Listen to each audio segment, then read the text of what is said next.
grand merci à vous d'être là. Et donc nous allons non seulement célébrer, mais développer aujourd'hui notre 13e UX Forum sur les exosquelettes.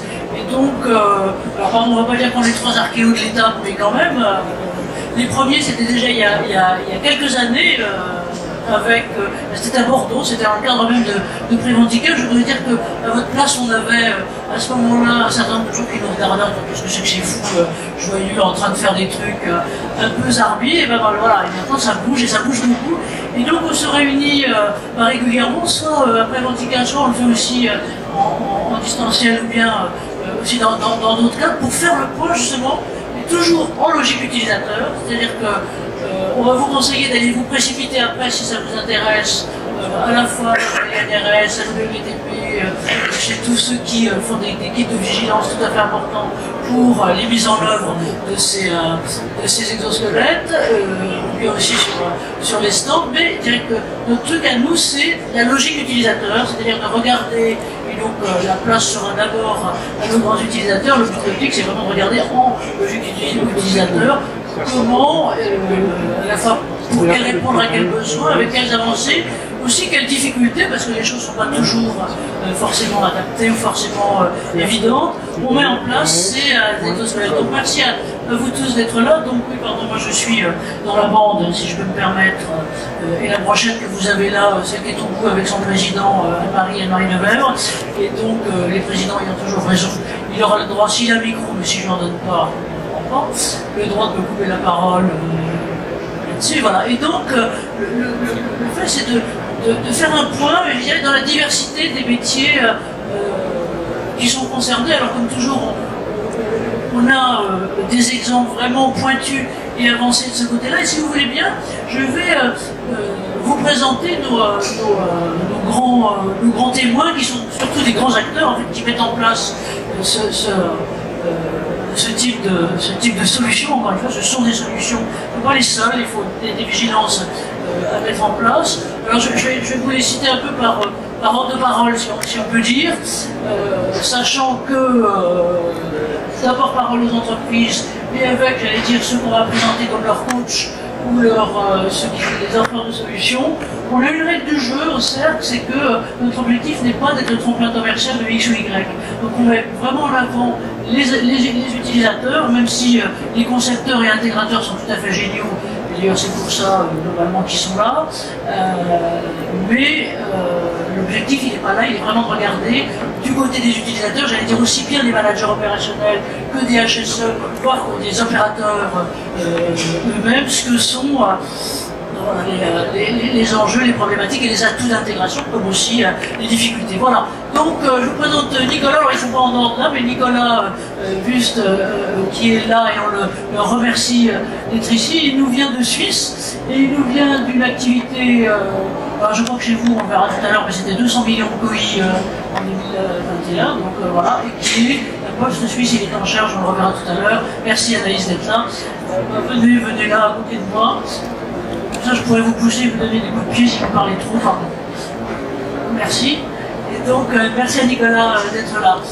Donc, lui, il représente une activité logistique spécifique qui est, si je peux me permettre, vous le repréciserez tout à l'heure, le traitement des colis dans un établissement, dans les établissements postaux de la Poste. Voilà. À ses côtés, donc, qui est, alors, je fais tout pour vous embêter, hein, parce qu'il est à la droite sur la brochette et aussi à la droite, mais dans mon sens. Enfin bref, à la gauche dans votre sens. Jérôme d'Aragon. Jérôme d'Aragon, c'est une autre activité. Lui représente le CTC qui est le centre technique du cuir. Et ce sont ces centres techniques, j'allais dire, qui d'un certain côté fédèrent l'innovation et les applications industrielles avancées.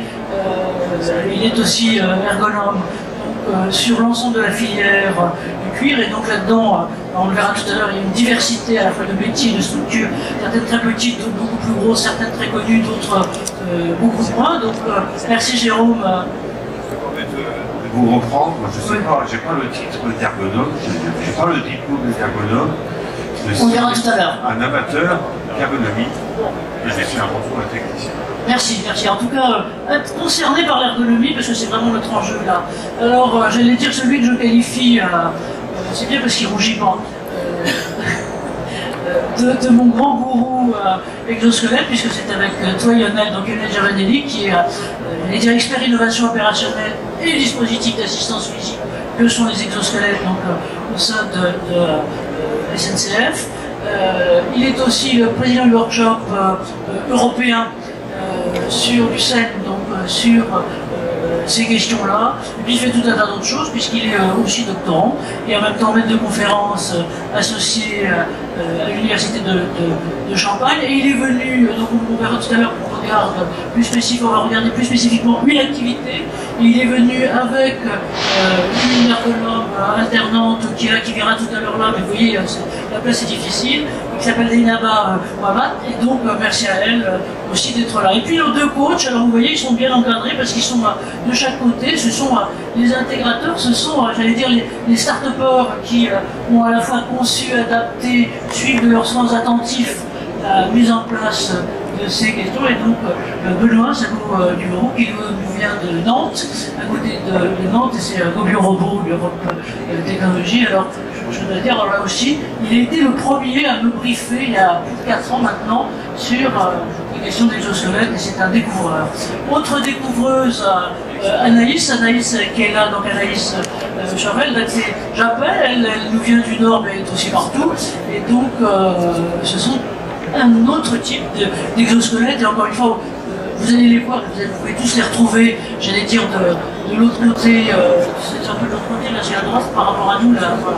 De l'autre côté, sur l'autre allée, là, et puis, et voilà l'ensemble. Alors, selon façon de procéder, si vous voulez bien, on essaiera, donc il faudra un peu me taper peut-être, qu'on se donne au moins un quart d'heure à la fin pour dialoguer un peu, donc on va un peu galoper, et on va regarder, donc, encore une fois, de ce qu'on a appelé, qui est une marque des projets pour le UX Forum, c'est-à-dire toujours logique utilisateur, et puis Forum parce qu'il n'y a pas, je dirais, il n'y a pas de vérité révélée ou de solution unique. Je veux dire, ce qu'on va tous dire et voir, c'est qu'à chaque contexte, presque à chaque type de poste, sur son développement, ce côté-là. Donc en témoin, je vous les ai présentés, donc Nicolas, c'est vous qui prendrez la parole en premier, et donc 3 grands types d'exemples, c'est vraiment des métiers, des activités différentes, je dirais qu'à chaque fois ne sont pas automatisables et ont besoin, j'allais dire, du soin et de l'attention vraiment humaine, donc de l'intervention humaine, et on dit souvent sur des métiers de bout de chaîne et autres, mais oui, mais sur des métiers absolument essentiels qui je veux dire, pour le coup, concourent de façon très importante à la valeur ajoutée des activités auxquelles participent. Donc la Poste, le centre technique du cuir, et puis SNCF, enfin, peut-être pas dans sa vastitude, parce qu'on prendra un exemple particulier là-dessus. Et nos deux concepteurs, donc je vous les ai présentés, Benoît et Anaïs.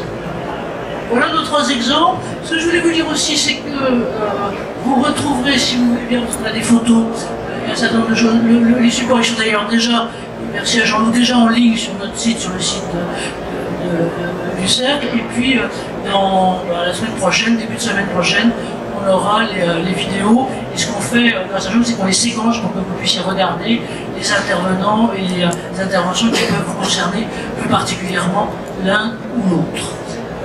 Voilà, alors, pardon, donc